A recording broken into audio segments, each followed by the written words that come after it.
Hello friends, welcome back to another year in the Bible video. This might be a shorter one because it's on one book of the Bible and it's a very short book, the Song of Songs or Song of Solomon. I sat down, again like some other books in the Bible, read this in one sitting.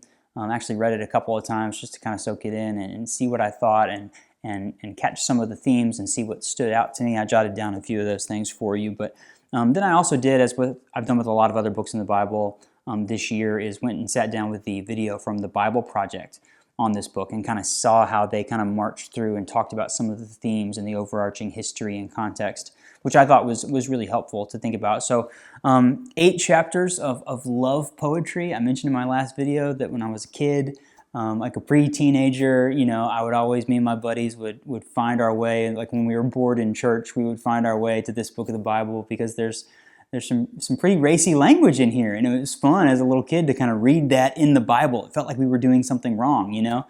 So that's kind of my relationship my whole life with this book has been like, oh, that's the sexy part of the Bible. Literally, that's kind of what I've thought about it. But now I've read it through a couple times and read it all in one sitting and kind of thought about it and wrestled with it. It's literally this beautiful collection of love poetry.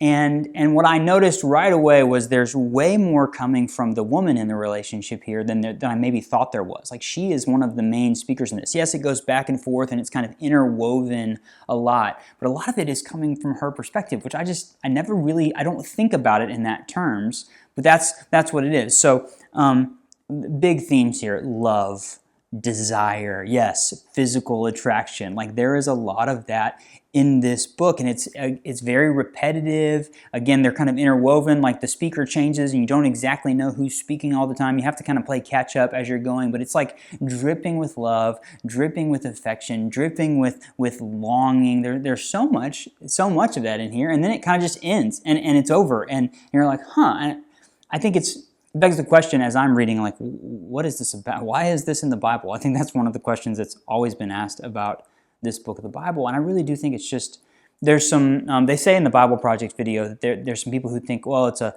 picture of God and his people Israel, or Jesus and the church, and maybe that's what it is. I think it also could just be love poetry, ancient Israel love poetry, and it's a celebration of love. It's a celebration of romance. It's as that classic Huey Lewis in the News song says, it's the power of love, right? That's what this book is about. And I read it now from reading it as a kid and kind of giggling with my friends, and now being someone who just celebrated my 10th wedding anniversary, deeply, madly in love with my wife, and it really just kind of, it evokes that sense of what I feel about Becca and the beautiful relationship we have, and it's just something deep and it's something profound, and it's kind of a weird book. Yes, it's kind of an odd book to have in the middle of the Bible, but it also, I think, makes sense to kind of have just this snapshot of love in the midst of everything else that's going around. I don't necessarily sense that it's like super deeply theological, but it's this moment of celebrating the power of love, which God created, and the power of sex, which God created, and in all its goodness, right? I think that's what this book is. It reminds us that those things are good, and that definitely to be honored and to be dealt with wisely as we're coming out of Proverbs and Ecclesiastes, but definitely something beautiful, and the power of love kind of as the overarching theme. Like I said, short video, quick reflection.